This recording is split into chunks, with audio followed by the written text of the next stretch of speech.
never die. Hello guys and welcome back to Dylan's Little Hobbies, and in today's video we are going to be talking about Cobra Kai Season 5. We are going to be reviewing the last half of the season, episode 6 to episode 10. Yes, this is episode 6 to episode 10. Major spoilers for Cobra Kai if you have not caught up yet. Of course, I have reviewed episode 1 through 5 as well in my last video. You guys can go ahead and check that out if you guys want to. Yeah, you might want to go check that out because without it, you're never going to know what the heck I'm talking about within this video. With that said, guys, go ahead and check out my buddy, the Awesomeator, as well as the great Ninjoy243, because both of them will be reviewing Cobra Kai as well. I am pretty sure they will be. So go ahead and check out those two channels. And without further ado, let's go ahead and get into some karate, shall we?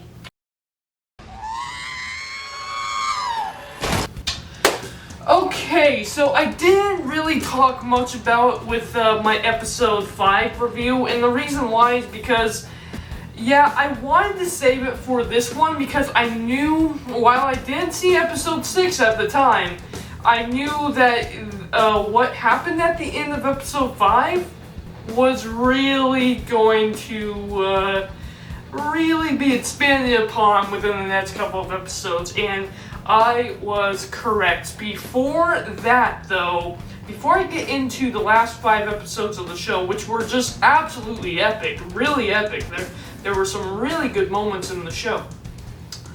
There's one thing I just have to talk about. One thing I have to talk about. And that was Stingray's Redemption. Okay, no, I'm actually talking about the whole thing with Kreese, but come on, Stingray was awesome, and his whole storyline that he had within the season about him finally coming to terms and finally telling the truth and finally getting Silver behind bars, I thought that was fantastic. But Kreese, man, Kreese throughout this season was fantastic. So of course Kreese is in jail, and the only one that he has to show up is of course Tori. Tori is working for Kreese, spying.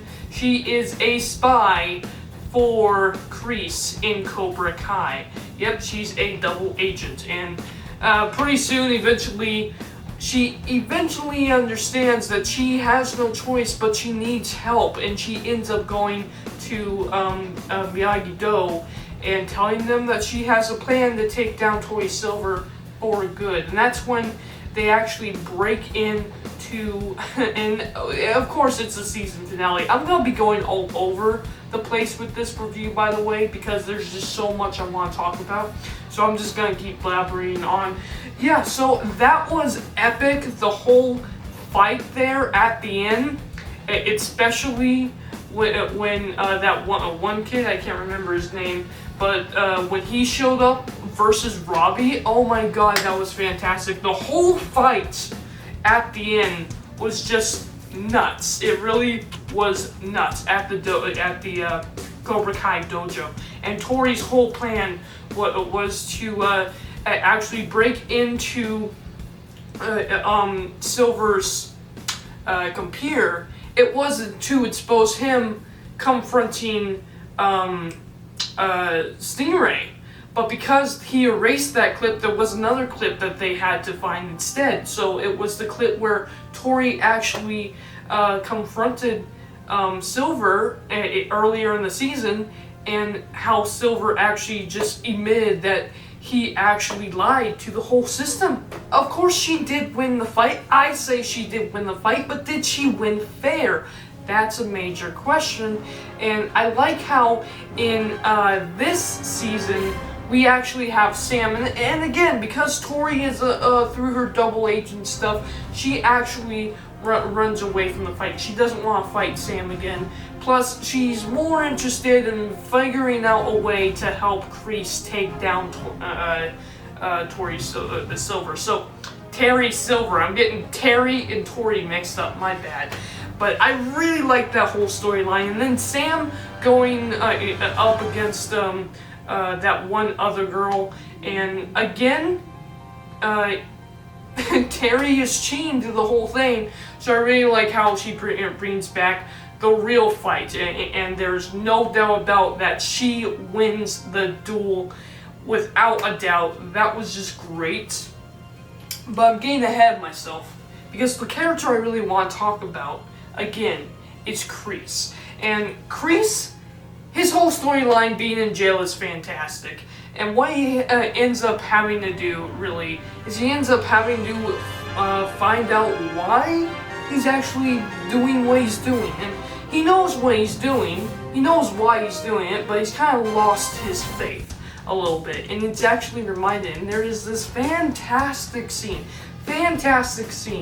where he's at the therapist, and the therapist is talking to him, and he actually, after Tori leaves him, he actually has these, like, I'm gonna call them visions, but it was really, really cool. As she was talking, it was the therapist talking, but all he could see was the most important characters in his life, right? He saw Silver, he saw Danny, he saw young Jhonny, he saw Tori, and he knows that he has to get out to save him, right? And, you know, after becoming the big bad boss, because, you know, he was trying to keep his head down. He was trying to be the good guy and get out. Of course, yeah, eventually when he realized that wasn't gonna work, the real Silver, the real Kreese, not Silver, the real Kreese comes in and actually not only takes control of everyone, but then, of all things, Danny and Jhonny show up. Danny and Jhonny show up. They need to figure out whatever Tori has in mind, and Kreese knows what he has in mind. What does he have in mind? The fact is, there is one more tournament that we never really heard of. It's the big, bad, worldwide karate tournament. And indeed, in the old days, Tori went to Kreese, told him, hey, if we actually won this tournament, we could actually have Cobra Kai all around the world, not just, you know, one or two little shops in America. So, now that he has the whole valley under his control, he's going further and is trying to win the entire, and I mean the entire world practically under his control, with all of his teachings being taught everywhere. Now, in the old day, Kreese, you know, actually, and I really like this too, the reason why Kreese decided not to take the deal was because Kreese actually just had a new student, and that was Jhonny, you know? And I really like this. He's focusing more on the kids, where Tori just wants world domination, practically, with his legacy in basically in the history books forever. Jhonny doesn't care about that. Jhonny cares about his students. His legacy is his students. And I really like that. Even though Kreese is a villain, he's kind of like the, I don't know what you call it, anti-villain or whatever? I don't know exactly what you want to call it. But I really like that, because here Tori is more of the, ha ha ha, I'm evil, I'm gonna take control of the world kind of evil. But then we got Kreese. Kreese is that kind of villain that has more depth within him. And I like that. I like getting into the head of a villain. Because here's the thing, real villains, yeah, they actually think they're the good guys. They think they're doing the right thing, even though they're doing it in the wrong way. And you can tell that Kreese actually does care about not only Jhonny, but Tori now, the next generation that he's teaching. So I really like the fact that they emphasize that. And then we get to the last episode, and he dies. Kreese is dead. At least I thought Kreese was dead. At the end, it turns out that, nope, the quote-unquote bloodstain they had was red jelly, and I like the way that they set that up because he had red jelly earlier in the season as well. Yeah, he used red jelly as fake blood and convinced him to take him to a hospital, or like a hospital room basically, and then he gets up, beats the docs half to death, and runs out, right? Gets away. That's right, Kreese is now out of jail.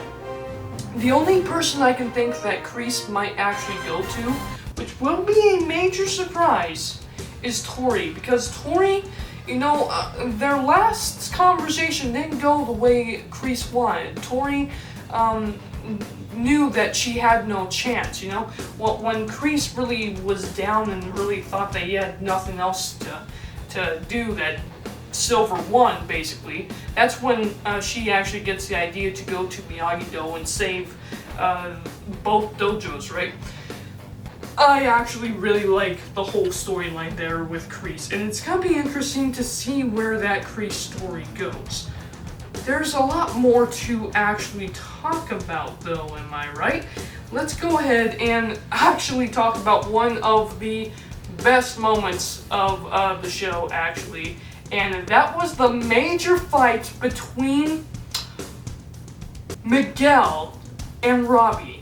They fight it out, they fight out all of their frustrations, and the one who actually gave jhonny the idea for them to finally just, you know, hack it out was none other than Danny. Now, let me talk about what's going on with Danny, because Tori, Silver, or Terry, I'm sorry, I keep getting mixed up, Tori and Terry. Tori's the girl, Terry's the evil villain.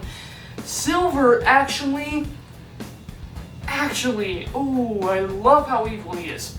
He actually plays with Daniel's head and ends up inviting Daniel to his house, along with his wife for an auction, basically, to help kids, you know. And Tori is, and Silver is playing this whole thing that I'm the good guy and I want to help out all our children. That's why I'm teaching Cobra Kai. No, he wants his legacy restored and saved forever. He's just that evil. And he plays it off very well. And because of that, he actually plays tricks on Danny and gets Danny to actually confront him. And that's when his wife actually sees him there. You know, she doesn't believe what she has seen. She's seen her husband, Daniel, the guy that she loves, literally turn into a crazy person in front of her eyes. Can't let the whole thing of this rivalry go. So she eventually takes the kids and heads off for a week, you know? She goes to, I think it's her sister's house? Can't be her grandma's, the girl wasn't that old. But that leaves Danny in like the worst and lowest place ever, and he's just off his rocker. He doesn't know what to do, and he ends up wanting to just completely go at Silver and defeat him, win the day, right? That's when he ends up at jhonny's house, prepared to get jhonny along with them and tear apart Terry Silver for good. And jhonny's like, dude, what the heck? And I like it. I like how they're just friends. And jhonny's, Danny's like, yeah, you know what? If you think I'm crazy, then I really am crazy. And then they just talk, and that's when he actually gives the idea that they just need to fight it out. If jhonny and Danny just fought it out, not through 3 win matches, but, you know, just fought out all of their frustration, they might have ended up becoming friends a lot sooner. And so that's when jhonny gets the idea that from Danny that's what he has to do for Miguel and Robbie. And the fight goes even crazy when they end up on the 2nd floor. And here we have Robbie once again almost knocking Miguel over, and I thought, my god, is Miguel going to get his revenge? Is Robbie gonna, okay, he's not gonna die, but is Robbie really gonna get hurt here? I loved how they both just stopped and realized that they are just a couple of kids and that this is stupid. And then when they find out that they are actually going to end up being brothers, they just hug their dad. Literally, both of them. They just hugged their dad, jhonny. I loved that storyline. That was probably the best way you could have ended that whole storyline. Not that it's over, but you can tell from there that the relationship, the bonds between them, is starting to grow and rekindle. I really do enjoy that whole moment throughout the show. Now, there's a lot more I can talk about, like there's this really awesome joke when... Now, there's a lot more I could talk about. I mean, there's this really funny joke when jhonny, Lawence, and... Boy. Now, there's a lot more I can talk about. There's this really funny joke when jhonny and Danny and Chosen, you know, they're in... Oh boy. You know, there's a lot more I could talk about. Like, there's this really funny joke that I just want to talk about real quick. Like, it was jhonny and Danny and Chosen actually in a limousine that gets actually stolen by Barnes, and they fight it out eventually, and Barnes is like, hey, I want to go tear Terry Silver apart, and they actually just join him. I thought it was so funny that Danny's like, no, Chosen, we can't do this, and Chosen's like, yeah, you know what, I'm in. Like, what the heck? That was funny, that was great. They end up going to Terry Silver's house, they end up confronting him. At the same time, the whole thing at the dojo is happening. I love the way the storyline ended up, but the thing is, I thought that it was all gonna be saved for the big bad tournament at the end, which will happen next season, obviously, but the worldwide tournament, and actually the worldwide tournament, they both got in.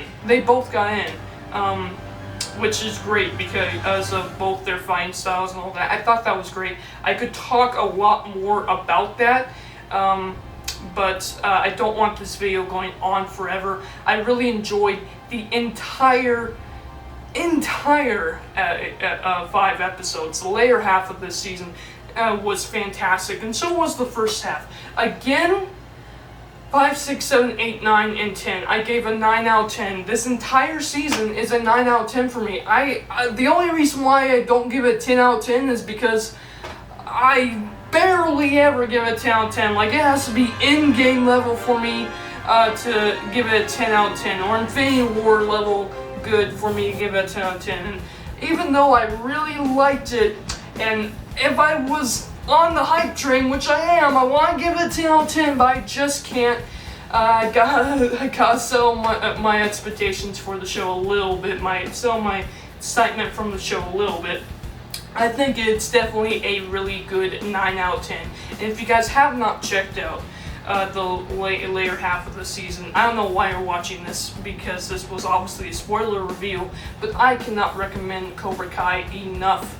With that said, Cobra Kai, never die. Thank you guys for watching, and I am out. Bye.